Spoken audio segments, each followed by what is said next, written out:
સુરતના વરાછામાં રહેતા અને ન્યુટ્રિશન પાવડરનો ધંધો કરતા વેપારી ભરત કુકડિયાને શીતલ મહેતા નામની મહિલાએ ફોન કરી પાવડર અંગે પૂછપરછ કર્યા બાદ ભરતભાઈને અમદાવાદ રૂબરૂ આવી માહિતી આપવાનું કહેતા ભરતભાઈ ડેગામ આવી શીતલબેનને મળવા ગયા હતા ત્યારે તું ડ્રગ ડીલર છે તેમ કહીને પાંચેય આરોપીઓએ કારમાં તેમનું અપહરણ કરી અવાવરૂ જગ્યાએ લઈ ગયા હતા, જ્યાં 25 લાખની માગણી કરી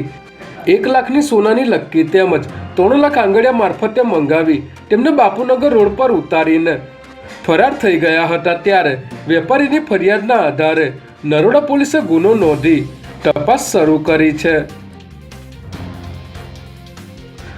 અમદાવાદના બહુચર્ચિત ખ્યાતિકાંડ કેસમાં ક્રાઇમ બ્રાન્ચે શનિવારે રાજશ્રીબેન કોઠારીની ધરપકડ કરી હતી, જે બાદ ક્રાઇમ બ્રાન્ચ દ્વારા તેને કોર્ટમાં રજૂ કરીને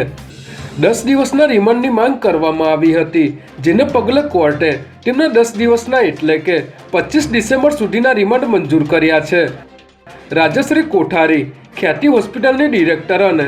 3.61% ભાગીદાર હોવાથી આ કેસમાં તેમની ભૂમિકાઓ અંગે તપાસ કરવામાં આવશે ત્યારે તેમની પૂછપરછમાં અનેક મોટા ખુલાસાઓ થવાની શક્યતાઓ જણાઈ રહી છે।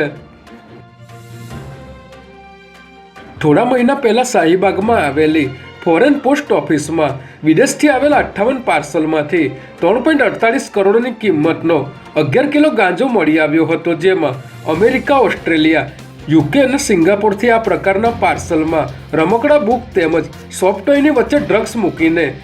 હેરાફેરી કરવામાં આવતી હોય છે, જેને ધ્યાનમાં રાખીને ફોરેન પોસ્ટ ઓફિસમાં હાલ